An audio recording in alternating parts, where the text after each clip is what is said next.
Welcome to the Loud Whisper Takeover podcast. Today we are going to talk about the documentation of the behind the scenes of our projects. Now, why am I doing an episode about the behind the scenes? Well, it's very simple. Actually, I messed up. For my first short film, we were so in ecstasy to making this short film happening that we actually failed to plan to document the behind the scenes. Also, throughout my career as a dance choreographer, theater maker, often we didn't have the budget to really document what was happening behind the scenes. So I invited a guest who really made something very special. He was a producer for a film, and they put a lot of energy, a lot of creative thinking into how they were going to document the behind the scenes of this amazing feature film. Now, he is a co founder of LEAD, Live to Express a Dream.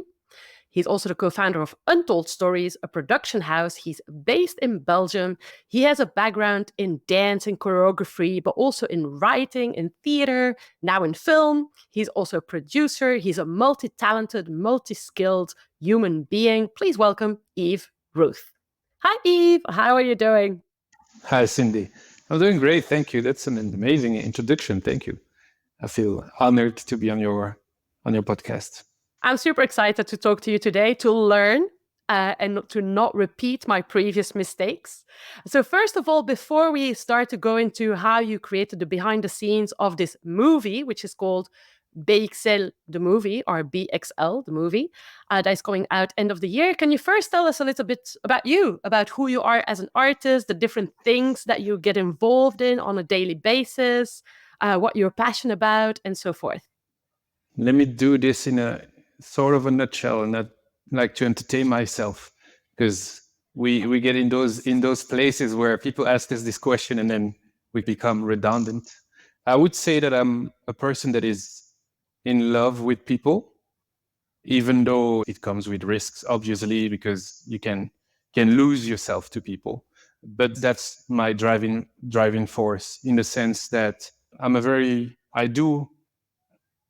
have this sense of analysis. I like to break down a situation, a character, but not just for the purpose of breaking it down, but so that we can come up to a better outcome or to find solutions. Let's just say it like that. So that's the base of who I am. And basically, I've been a dancer, not currently a professional dancer anymore. Once a dancer, always a dancer, but not as a profession. I enjoyed being a choreographer. That's something that stays with me, even though I do it less, because it uses that part of my brain that is about conception and vision. And basically, throughout my career, what made me jump from a position to another was the respect, but also the questions about the person that was above. As a dancer, I was questioning choreographers because I didn't think or I didn't know, and I was wondering if it was the right way. So I had to become one in order to understand better, to respect better, but also to know if I was right or if I could do it. And then when I was a choreographer, I had that with artistic directors. And when I was artistic director, I had that with producers. And eventually it led me to go from a position to another, to understand better the difficulties of the job. But also it made me understand that I love to do it. Today, my main occupations is I do management for a few artists. That's something that unlocked because some people that I groomed as artists developed into multi-talented artists and they needed guidance, and then they came to me, and then we started a journey, and then another one came, and then another one. So that is something I've started. I'm doing production at the moment. I'm still producing and in post-production of this movie, but already on different projects. And that's something that is taking a little bit more place in my life right now. I still do choreograph some projects, mostly commercial ones at the time. I am part of the Belgium delegation for the Eurovision. Belgium has two sides. So I go once every 2 years with the Flemish part of Belgium as artistic director. That's a position that I earned last year with Gustave, who ended up seventh. And I used to do just choreographer or movement director for the Eurovision for Belgium. And last year, they actually asked me to be the leader of that team as an artistic director. I've also done it for Holland.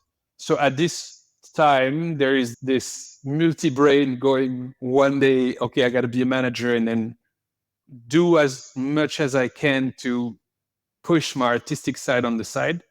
I still keep it because that helps me understand my client. But at the same time, I have to use my other brain to protect, to anticipate, and to yeah, to I basically, because I am also an artist at heart, I kind of absorb everything the artist should not be absorbing, and then I translate so that the artist can strive and only get the right information. In a nutshell, that's what I'm busy with at the moment, let's say. Thank you for sharing that, because I think your background and your story shows how much introspection is very important if we want to develop our leadership skills, and also how you kind of wearing different hats, which is also, it's a beautiful testimony of how you build yourself as a leader in this sector and this industry as well. Can you tell us a little bit more about BXL the movie? Who was involved? What is the narrative behind it? What is the story? Because you were a producer on this project. It's coming out end of the year. It's a massive project because Belgium is not known to, you know, create massive movies, but this is a feature film where there was a lot of effort, a lot of talent involved. So please tell us a little bit more about the movie itself. So the project started with at first two different screenwriters, and it was going a certain direction. And at some point, the producer asked the screenwriters if they were interested to get some script doctoring and and help, which they were completely open about. That's when the producer came to bring in Ish Aitamu, who with the producer already had an experience with on a short movie. Ish was interested, but he also mentioned that at the moment he was writing mostly with his brother, so that he would want to bring him in. So the story started there. They wrote, they kind of script doctored in the very beginning, and then it took a good direction, and they started to write together. And at some point, Team A wanted to go left, Team B wanted to go right, and Ish and his brother Munir, they felt, okay, that was your project, so we don't want to continue that road, so we would just step out and just finish the collaboration here. But the producer actually wanted to go right with them, and they, I do believe, did the buyout of the first screenwriters. The movie took a different turn. The movie is actually it now you can only say that it's been inspired by what was for initially the scenario, because it's not the movie at all. At first, the movie was it was actually inspired by the events of how do you say attentat in English? Yes, attentat. Terrorist attacks. Yeah, the terrorist attack in Molenbeek in Belgium, in Brussels. And it was really in that environment that we were telling the story. And the movie now is far from that. It has hints of elements, but it's not about that anymore. It's called BXL because it's in the heart of Brussels. BXL is a short version for Brussels in French, because it has the X in the word in French. And that's how, in short, people call it. We call it BX or BXL. And that's why the name. So we see Brussels, we feel Brussels. The community that we come across in it is the Moroccan community, the Flemish community, the Brussels community. We really hear and feel French and Flemish in the movie. We follow the story of two brothers that deeply love each other and that are living different dreams. At the same time, the little brother is supporting the dream of the bigger brother.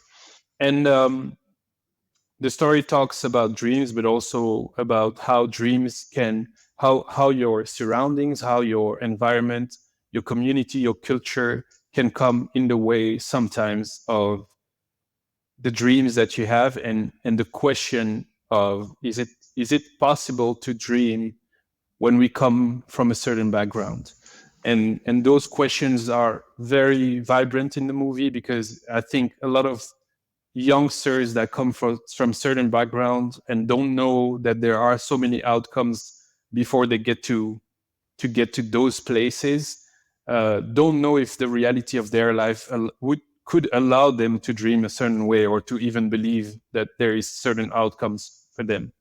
In a nutshell, that's what the movie is about. And you can, I truly believe that you can have a deep sensation of what it is to live in Brussels as someone from Brussels. And so now you guys are in post production and you're thinking about your distribution and all of that kind of jazz. How long was pre production and how long was the actual production? How many days were you actually on set shooting? Start with the last question. It's the easiest part. So the shooting period was about a month. It was like 24 days. I think the dream scenario would have been 28 to be chill. Of course, you get 30, but with 28, I think there would have been a sense of comfort. And we know, and you probably know, when you're on set, like every second, every day counts. So if you get that one more day, sometimes it means everything.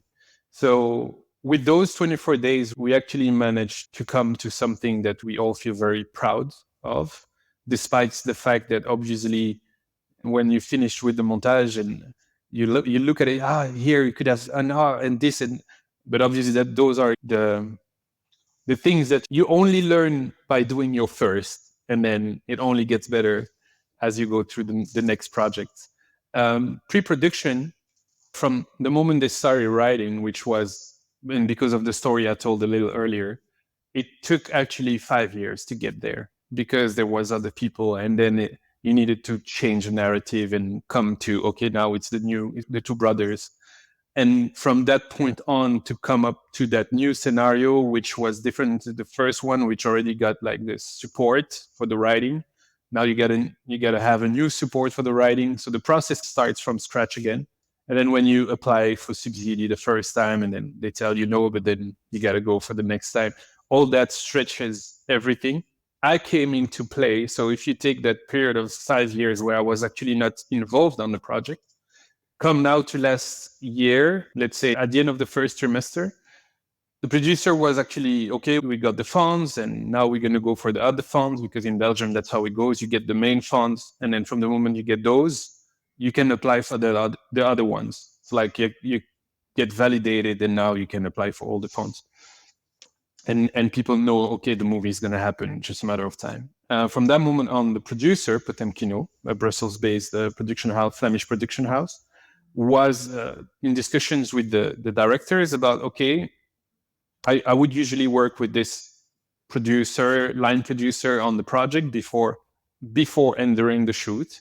But that person is not going to be available. So I'm looking for someone else. I don't have a name in mind yet. And one of the directors, who happens to be one of my great friends, was smart enough to ask what was the job description, because at that time, being in the project for 5 years, he kind of also felt like, okay, if you would happen to have been there for like a year or 6 months, you just trust everybody that knows the movie industry better than you do. But after 5 years, you kind of have like developed that reflex to go like, what is the best for me? And to have that one question that might put you in a better situation. So he did ask the question, and the producer answered, and he was like, oh shit, that's Yves. And he was like, oh, is that someone from the movie industry? He's like, no, he never did movies. And the producer was a bit shocked, and he was like, okay, do you mind to meet him? And he was like, okay, no problem. So we met. He called me first. He was like, wait, before you say no, because he knew I was in a period where I was trying to take a little less work. And it was like, before you say no, this is what happens. Do you mind to meet? I was like, no, of course, let's meet. And then we'll see. And so I met with the producer. And what's funny, this happened, I think, 2 or 3 times in my life, is it's a job interview, but I actually don't apply for the job. So they call me for something I didn't apply for. And the 3 times that happened in my life, it got reversed. At the end, it felt like I was interviewing them, because I know I'm not there to lie. I know what I'm able to do. I can break down end a conversation and anticipate, okay, what's to come, what can I do, what can't I do. Eventually, they were impressed with the feedback, also because I was able to talk about projects that I've done, because at the end, they need to know how do I handle situations that involve money. Did I ever handle budgets? Did I handle big teams? And they were actually surprised that on some project that I had, it is teams that sometimes are bigger than on some of the movies they worked on. So they were impressed, and their last feedback was, okay, it's actually a great interview. We just still have to think because you don't have experience in the movie industry. So we'll get back to you within 2 weeks or whatever. So yeah, no problem. And I'll let you know if I want to do it. So I think that also hit them a little bit. And eventually, 2 or 3 days later, they contacted me and they told me, okay, you're the guy. So you just have to tell us if you want to do it, and then we can talk about the budget. So that's how the beginning of last year started. And then I jumped on the project because it felt right. It's the movie of one of my brother with his brother. And eventually, from being that sort of co-producer slash line producer slash assistant to directors, because I was really there to protect them from themselves, because you know what it is to be an artist and to have to deal with people that are non-artistic and that you depend on. It's just this miscommunication that sometimes is actually not a problem. There is nothing wrong in what they say. It's just we're on a different frequency and we're not able to hear something that has nothing to do with your artistry or if people value you. So yeah, in that position, I was able to anticipate a few points that I saw, okay, here there is something that is not fixed yet. So we, in pre-production, had the opportunity to decide to do the casting ourselves because we were supposed to hire a casting agency. And I did interview one, which we were very interested in. There was this plan in the collaborations that we wanted that was about trying to link Brussels with Brussels and work with Brussels-based entities that are young, that are true to themselves, and that can benefit the end product and try to make it more relevant than something generic. And eventually we decided that that was us. We didn't know how to do it. And eventually we did the casting ourselves. I hired my brother, who actually did also cinema school to be casting director. And I mean, we couldn't be more happy with the casting that we have and the gems that we found. And that led us to the month before shooting, which was about meeting the whole team and the chiefs of departments in order to understand what's the dynamic of the pre-production of that specific shooting period. Thank you so much for sharing all these details about the process, because this podcast is about the loud whisper. And it's also about claiming our power back as artists and really making decisions that are aligned with ourselves. And I think you shared a lot of things of, there were so many moments where both you and Ish and everybody involved, you were checking in with yourself. Is this aligned? Is this the best solution we can take? Is this really what our loud whisper is saying? So thank you for sharing these stories. Let's talk about the behind the scenes. So you had a massive project, let's say, to also archive and document what's happening behind the scenes. So my first question is going to be a boring question. It's about budget. Where did the budget come from? Was that a part of the marketing budget? Was that a specific grant that you applied for? How did you finance, or was that part of your distribution budget? Like, if an artist was to say, okay, I need to ask money to document my behind the scenes, what's the best way to find the funds to make it happen? There are different stages to the answer. First of all, the question is far from boring. My answer might be more boring than the question. But let's say I didn't have a blueprint or I didn't know all the answers at first.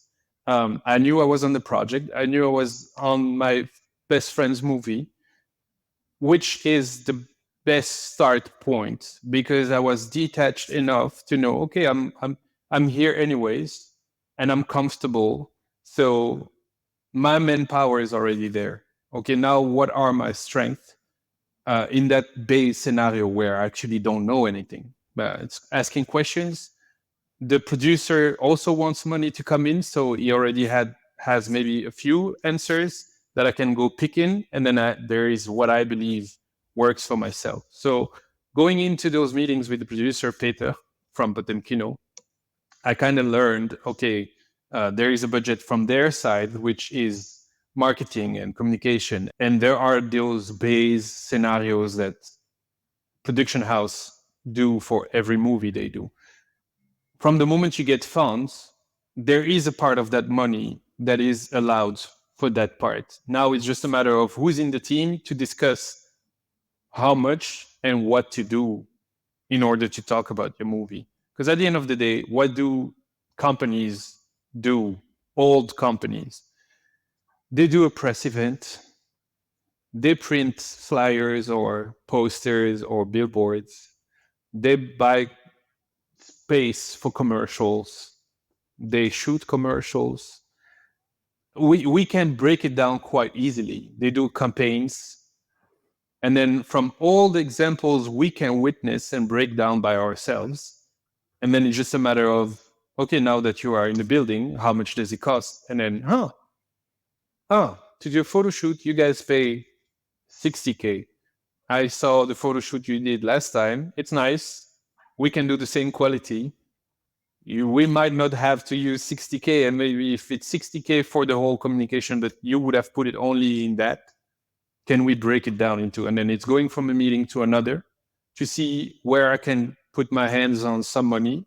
But mostly because at the end of the day, I don't think my best ability was when it comes to the behind the scene. I don't think my best ability was to find money for the behind the scenes or for the communications that we wanted as a team to make for the movie. I think my best ability was to make sure all the quality people from our entourage that believe that they want to be on this project, but if I wasn't there, there was no way to get in the project. Because how many times, Cindy, have you been in a situation where you could have been with people you believe are amazing, but it was not in your hands as an artist to bring them in, or you didn't have the knowledge at the time to push so that it would have been them instead of other people, and then eventually you witnessed shit.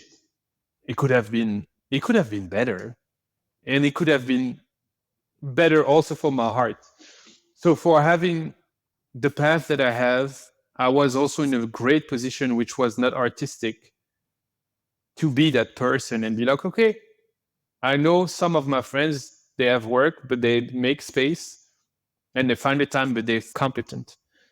And I need to bring them in. So let me find out how much I can put my hands on, because I know we don't need much to do something, not to do the biggest of things, but to do something. So I got to put my hands on some of the money, and it was very clear. I just break down a plan. I'm like, okay, we want to communicate about the movie. We want to do this. We want to do this. We want to do stunts. We want to. So there, of course, you know how we are, because now the artist comes in play, and you come with 3,000 ideas, which is great. But at some point, you also need to use your other brain and break it down so that you can have something that is consistent. Because at the end of the day, there is so much things we want to do, but if you don't have that one brain that always, steps back and go, okay, we all enthusiastic today, but the movie comes out in a year, and we need to chill fuck out, because if we don't do that, all the enthusiasm is going to be gone in 2 months. So this one's going to be on holiday. This one is going to be on another project. This one is going to be depressed. And what makes today amazing will feel frustrating. So I think the most important was, okay, let's make a plan and give people some responsibility. Let's also break down positions. We're not all doing the same. So I had a great person. I had someone to take archives videos so that we don't think every day, maybe we should shoot this. No, just film everything and then you archive. And I'm going to budget that for you. And then I had like a filmmaker to take things that are more neat and clean, and always having that communication group for everybody to remind ourselves, okay, when is the next time it's important for that person to be there? Then I had this photographer who's also great at making reels for socials. And that's also something, sometimes it's about ping pong. As we were busy, some people from our entourage were like, guys, what are you doing? It's amazing. I would even come on set for free. And then for me to be the person that I am is like, okay, this person is great. We forgot about him. He wants to come for free. I'm going to make him even more enthusiastic to be here. I'm going to find money so that he's here for money. And now I can plan him for a longer period. So I had him also as a photographer making reels. Then one of the most important person is this graphic designer who's actually also one of our best friend, Yannick, and who was actually like the visual director for most of our project when it comes to put things online and communication, which was easy to have on board. If you have this trio, Yves, Yannick, Ish, for us, it's easy. It's like, you do something tomorrow, I will support. You do something tomorrow, I will support. And I think that base is actually also the core of why it was easy. It's not so much about having an amazing plan or being able to bring the right money at the right place. It's also because that friendship in this setup was easy to plan. And then for me, with my strength to go and, because for example, Yannick, I'm going to give you a simple example. And everybody has those people in their lives that are great at what they do and that will do whatever you want and they will never ask for money. Even if you planned money for them, they won't make the invoice. They understand it. They're going to get paid and they didn't say no, but they just don't make the invoice. So you have that one person. My thing is, I don't care how you are because at some point I will have to put pressure on you. So I will remind you every day that you are paid. That's very important because at the end of the day, it's a friendship project, it's a family project. But you need that person that is able to remind everybody, hey, don't worry, we're in this together. But sometimes frustration will arise, and sometimes we're going to go direction maybe you don't want to go. And the reminder is we're still going somewhere we all want to go. It's just not always the perfect direction for everybody, but you committed. And I also committed by saying, I'm going to get some budget for you, I'm going to do this, and we're going to get somewhere together. That's the story of it. I'm trying to be as transparent and complete because, as I said, my number one strength was not to know which envelope I was able to put my hands on. But now to come back to some of your questions, which is where can you go find the money? Where actually there is actually a lot of grants for you can get 10K, 5K, 2K, 1K for parts of pre-production, post-production, production also that are related to communication or marketing. And those are quite easy to find. It's just obviously when it comes to the movie industry or theater industry or whatever, you get to ask your questions when you don't know nothing about, which in a lot of cases, I'm never afraid to say, oh, I don't know nothing about, but then you just get that one meeting, you go to places where people are going to give you the answers quite easily. Some houses are very open for stuff like that. People that plan, do programmacy or do communication for places. If you go KVS, there is this amazing guy called Sébastien Parisel. You get in contact with him, you go on the KVS website, you're going to find his name, you're going to say, oh, I would love, this is who I am, I'm Steve Nicholas, I did this, I would love to get for coffee.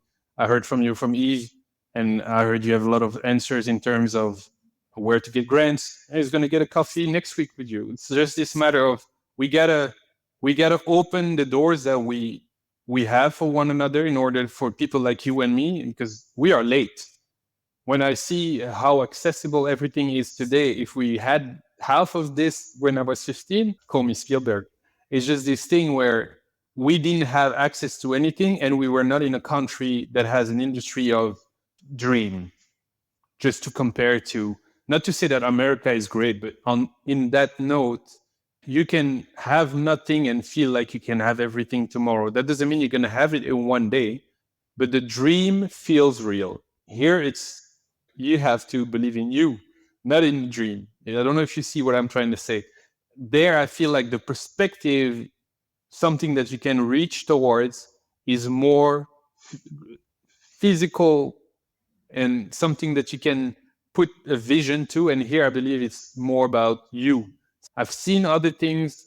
And mostly it's not from here, but I believe in me and I'm going to push for myself. And then you get in front of a lot of walls here. And then eventually you have to do what you do. You got to go to Spain, you got to go to London, you got to go, because there is not enough for who you are here. That's what I believe. Tell me if I'm wrong, but I think what you're kind of saying is in countries where there are a lot of opportunities, the dream is more tangible because some people have already physicalized it in this world.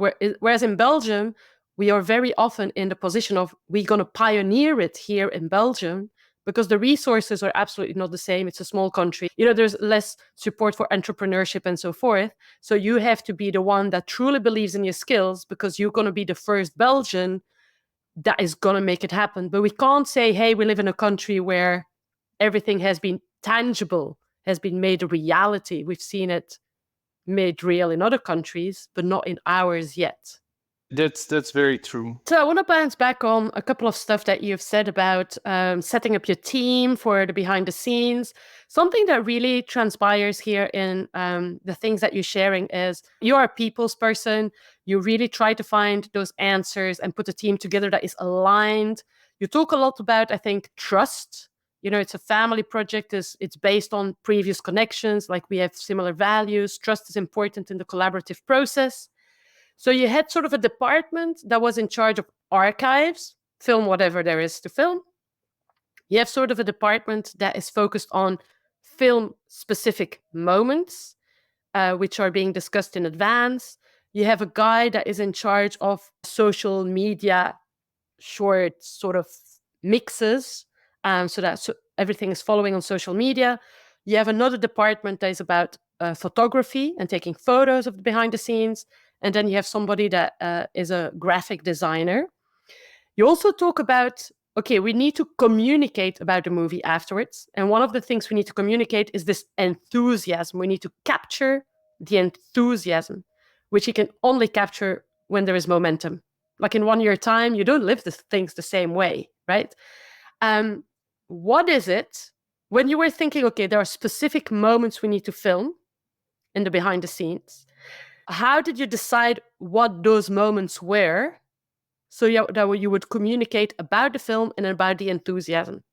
What was your creative process around that? Let's just be honest. This project is very specific. I hired one of my best friends as responsible for extras. So he's on set every day. I hired one of my best friends, Nordine, as assistant. He was second assistant to the stylist. So he was responsible to bring the costume trucks on set every day. So he was present every day. My director is my best friend. It's already 3 people. I'm producer. I'm almost every day on set. It's already 4 people. Now, that photographer and that video maker, one said, I want to be there every day for free. So that was also easy. And he's a friend. So that happens to make it 5 people with each of them a possibility for time to do something. At the end of the day, you have all your friends. You end up being 7, 8 friends every day on set together. And before, because my team for the casting was my friends, my team on set was my friend, and in post-production and communication team is my friends. So eventually, it's not just friends and we can't handle a camera. One of them is a camera guy. One of them is a photographer. One of them is a graphic designer. So every day we get the chance to ping pong one another. Every day we get the chance. If he came with his camera, you don't even have to tell him to shoot. When we're talking, he's shooting. And obviously, that's the briefing. But that's the briefing he already told himself when he said, I want to be there every day. I want to make reels. And then being blessed by all that, I put up a plan. I was like, okay, we shoot now. It's October 2023. Within a year, this movie is going to come out. Let's make a plan. I'm going to find partners. I have, with the other things I do, contacts with clients and potential sponsors. Let me try and grab some money there. Then we have some product placement. You're going to see if you watch our reels. They often show this car Cupra. At some point, is this thing because I was trying to basically, I had that collab for the artist I manage. And then I entered the movie and I'm like, okay, but that's a movie. They might be interested in this. Then I discussed with my producer and I'm like, can I have the breakdown of all the costs on set? And then one of the costs was rentals of cars to bring in the actors, to go for the runners and everything. I was like, okay, how much is it? And then I see the price. I'm like, let me see if I can fix. And then I could fix via this sponsor free cars. So I was sparing money. And then those were arguments that helped me and having that sponsor to lower the cost, but then to also say, would you be interested to have the car in the movie? Oh yeah, and how much this? Okay, let me see. And then I could get a budget for communication, but then showing also the car in communication. So basically, as the days would move, I was always like, my brain was always running from producer to manager to communication head. And that exercise, I think, was what enabled me to unlock day by day the plan and to review the plan and then to be comfortable about the plan. Because obviously, when it's long, you're going to question your plan. You're going to have that meeting where people want to change everything. You're going to say, that was great. I wanted to work with you, but eventually that person is actually not, was overselling themselves. So you have to adjust. But then after a certain point, you're like, okay, I've learned so much and this feels right. So we're going to stick to this. And from now on, okay, let's try to just stick to this also because of budget. Because of course we can keep on making and making, but at some point the arrangements you made and the money you were able to grab, it stops. And then you got to work with that reality. So that's what I did. And then from that moment on, I was like, okay, I have to answer to the production house and the money that I grabbed there, to the sponsor, the money that I grabbed there. And eventually, if we want to put some money in, I look at my own production house. Do we want to do extra? Do we want to put money in, or do I go and seek for other money? So that was my template. And then I would break it down to socials. What is the line that the producer and the distributor are going to talk about in terms of press, in terms of when the first trailer or teaser are going to come out, and are they going to invest in Gorilla shoots in the streets, things that you can't do, marketing. There's a lot of things that we've learned and that were possible that you come across, and then from all those elements, you'd be like, okay, we're going to do this, set up a plan. Our main force at the end was like, okay, we're going to have our line, which is going to be, we're going to put up an Instagram and a Facebook. We're going to use the strength that we have. One of them being, we have one of our directors that is pretty famous in the Flemish part of Belgium. His voice needs to matter. It's his movie. He has to carry it to a certain point, but it doesn't have to feel like it's only his voice. The movie has to have its own identity, and he can support it so that it doesn't become like he has to do everything. And that's how we came up to, okay, let's do this BXL The Movie. Let's make reels first. Let's tease people.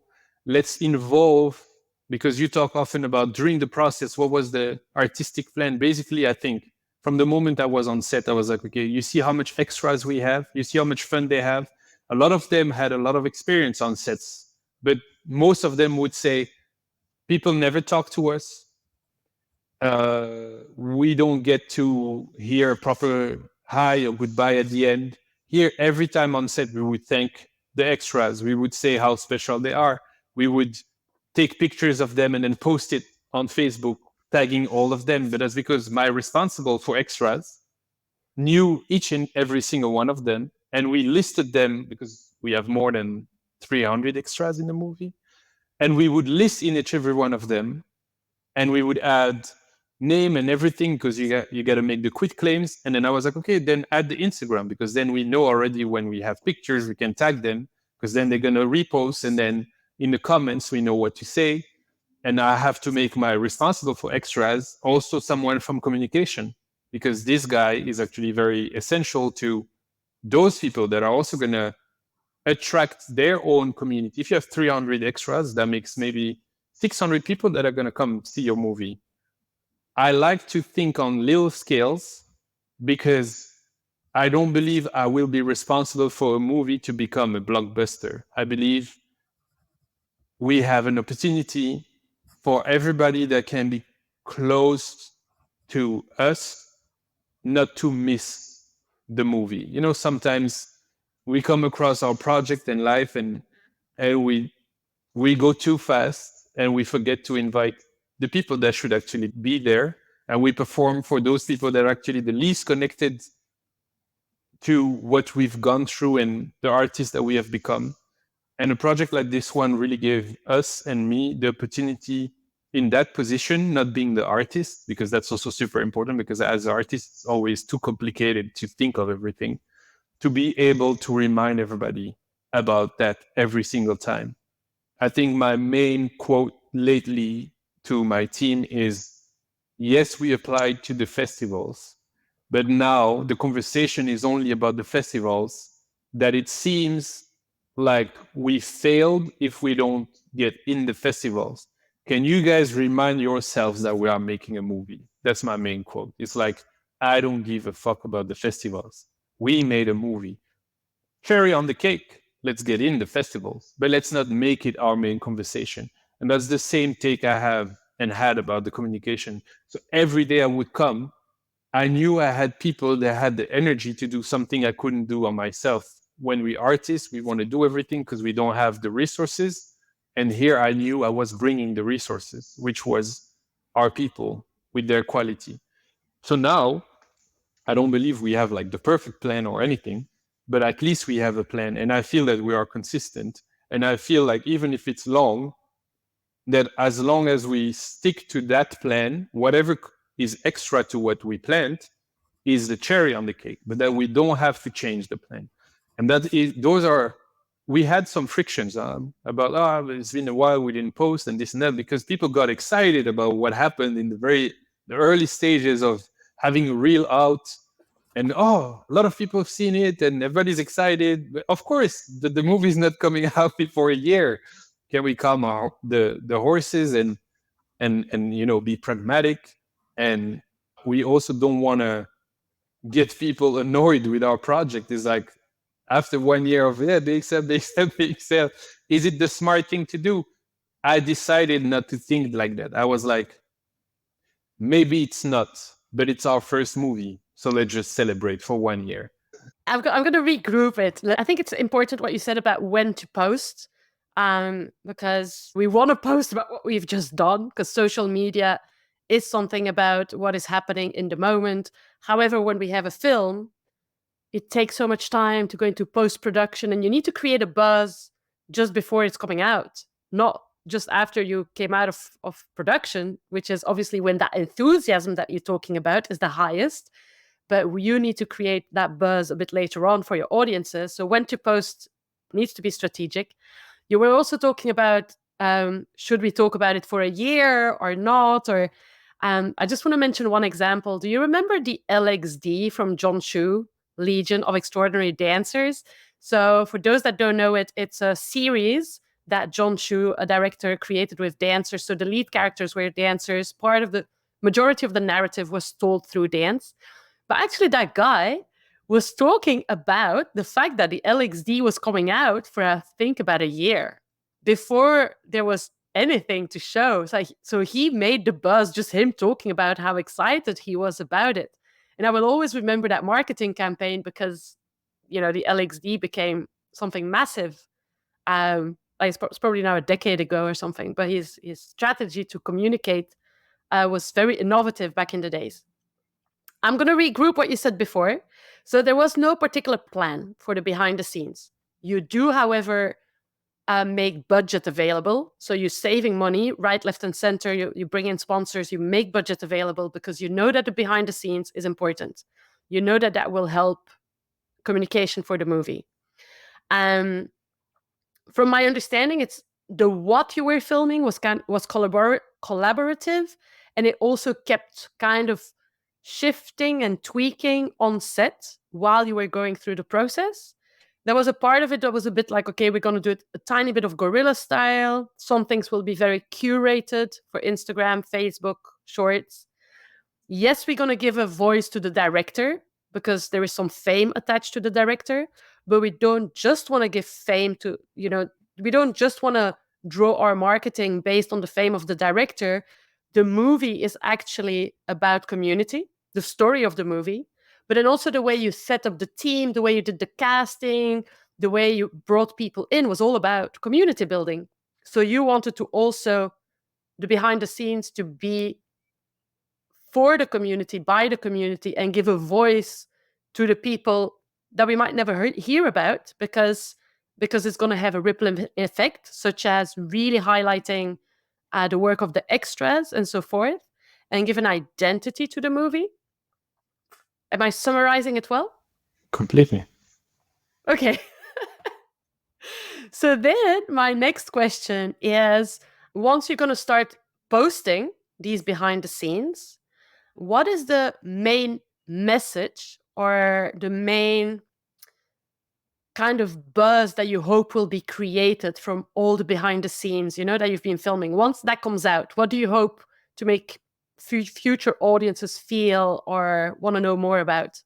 It's a great question because, and you saw from the moment I heard, it made me smile. It made me smile because I don't allow myself to plan or to think about this from the perspective of buzz. Because every time we try to do that, and I'm talking about my close circle, those times have been the times we actually doubt the most, question ourselves the most, don't understand what we're doing, and basically lose the essence of our qualities. And from the moment I step far away from that idea, doesn't mean that it always succeeds, but at least I feel like very close to what works for me. Because obviously, time advance, everything changed, people change. Youth is not the same. People are connected a different way, and you can't understand everybody the same way. But I like to break things down, and as a manager, as a producer, as the leader of agency, I face those other clients and agencies that broke it down from a place that I don't believe in, meaning I understand it, but that's not something I like to apply. Tomorrow, you're going to have a brand, and a client is going to call an agency so that they can bring in influencers, make sure there is buzz around the event. I completely understand. Makes complete sense. It's not something I don't want to do. I just don't want to do it in a generic way. I don't want to do it like that. I will bring in so-called influencers, but people that are still close to the product, people that are close to the people close to the product. Because at some point, I remember going to events where everybody was amazed, and now I'm going to events where everybody is there to pick the food, the drink, the goodie, and go. And that translates in that final product that looks glamorous and amazing, because of course you get amazing content makers who are going to make you believe, oh, that was the event of the year. And the first time and second time and 10 times we've seen that, we all looked at it with this, it's amazing. And now it doesn't touch us anymore. It's like, let's go to the next one. This has become the normal. So we only want to see the next one, and we still need to see it. So I'm not saying it doesn't work, but now it has been anesthetized, and it's okay, who's going to come with the next thing? And I still believe authenticity will always be the next thing. So from the moment I set my brain, because like you said and summarized, there was no plan at first until there was a plan. Now, for example, when it comes to the documentary and the direction it's taking, for me, it's like you have like the common way to do a behind the scene or after movie, and then there is what are you excited about when you look at a documentary? Netflix are making amazing documentaries. What are you going to grasp from that and then make it your own identity? So in a sense, I was like, okay, what is the movie about? And what, obviously, the movie is not out. So what can we talk about that is not in the movie? What can't we talk about? And what is the movie about? And at the end of the day, we were like, oh, but there are so many subjects in the movie. The movie tackles sports and fighting sports. The movie tackles music in a sense. We had the chance to record the music with a composer, Jean-Luc Favchamp, and to record at the Brussels Philharmonic. So it feels grand. Yeah, we were very lucky. That's something else from production side and what we were able to bring on the movie. But yeah, there is a arc of the music which actually doesn't really matches with the movie we made. It's really like it's how do you call it? It's a genre of movie. It's a film d'auteur. It doesn't need grand music, but we couldn't skip the opportunity. So it was at the end, like the enthusiasm again, like, yeah, we have the Philharmonic, blah, blah, became sort of a problem when we came to post and what fits. And obviously you have a composer that had made crazy, amazing music, but then you have to fight with him to say, but we need to touch this and this needs to, but that's not how it goes. But that was actually a great experience, even though those moments were not that great. But basically there is this arc of music that we still want to put forward. I was able to sit down with the composer. I was able to sit down with the conductor. I was able to sit down with one of the vocalists who does opera. And then we were able to be at the Philharmonics and to shoot these 60 musicians playing for a score, like an authentic score for the movie. So there is the arc of the music. There is an arc for Brussels. There is something that is way more neat where I just want to show in that episode Brussels very silent, no discussion. It's just we're going to shoot Brussels from a perspective that we believe is beautiful, because even though Belgium and Brussels can be gray, it's still a place we love, and that's now an opportunity to create an episode that touches it that way. And then there is the fifth one. How was this possible? So it's our internal team. And it's like this episode about these people that are friends and I made a movie together. That's actually for each of the episodes. Like, for example, the activism, we have a scene in the movie that is une manifestation en anglais. A protest? A protest for women to be able to wear the hijab. And that scene and that person in the movie is inspired by someone we know that we had been in contact before the movie, and that has a association that fights for that. Actually, she's even in the movie now. She's not playing her, she's playing the assistant of who she is in real life. And then we wanted to interview her and interview her about her work and what they did, how it helped, and then to make this mirror with what we try to do in the movie.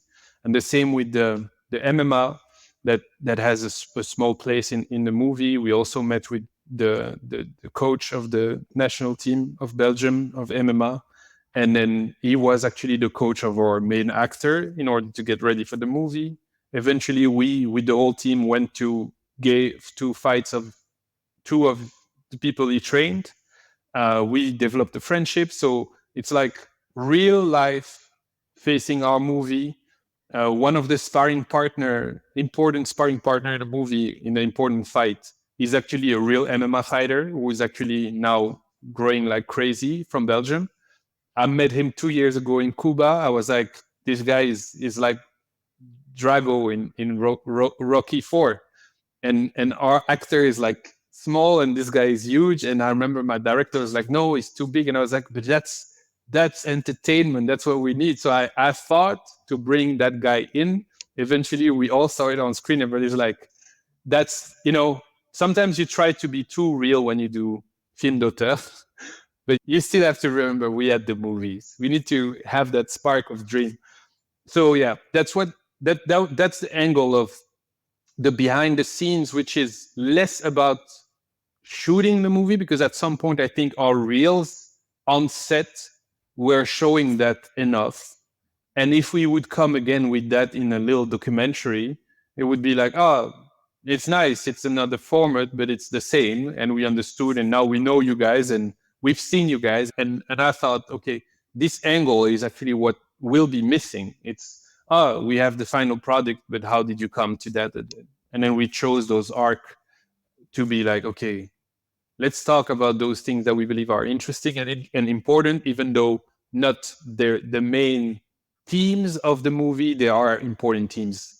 And that's something that now we are entering montage, the editing of this, so that this summer we can share that. But in terms of buzz, it's this thing where, okay, we contact some instances, but at the end of the day, after all these years being in Belgium, I'm like, I believe we are stronger with our reach than if we would have those entities that we run behind them and it's relevant, it's not relevant, oh, maybe. And you lose a lot of energy to eventually have it in a way that is not giving you the most strength. And if you just put it out yourself, I mean, we were surprised putting our first reels out to have 20Ks of visibility just from a page that was just starting off just by sharing and having the support of everybody. And to have this consistency now where most of our reels have minimum 20K views, we're like, okay, there's a consistency here. There are people that are interested and curious, and it is stable. And we are smart enough to change the content and to bring new information at times, knowing that we don't have to put too much and knowing that there are moments some might get annoyed and move on, and then we might attract new ones. I think it's the journey we believe in. And at the end of the day, now one of the next steps, now we're busy with the cast reveal.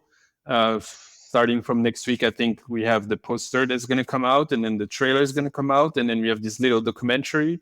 Then we have like a stunt that I believe in from since the very beginning, but everybody thinks I'm crazy, but in my head I'm like, yeah, but I think it's dope that we're going to do the month prior to the event. And it's just this thing of, okay, you have a few ideas and then you just stay steady and you believe in consistency. And whatever result you have, like I'm happy, like I check every comment and I answer to every comment. It's just be happy with the one. Remember that one person is important, because if you just think, oh, we need to have 10,000, then you forget about those little things. So that's where my brain is. So I don't believe I have the perfect plan. And I also don't believe in having this thing to apply like in a company, because that's not, then you don't need me. I'm good to bring in the team. I'm good to lead the team and to stick to the plan. Thank you so much, Yves, because I learned a lot about the thought process behind it. I totally understand that every project has probably their organic way of creating a plan for these behind the scenes. But I think you shared a lot of gems about what went through your mind and how you sort of approached it in various creative ways.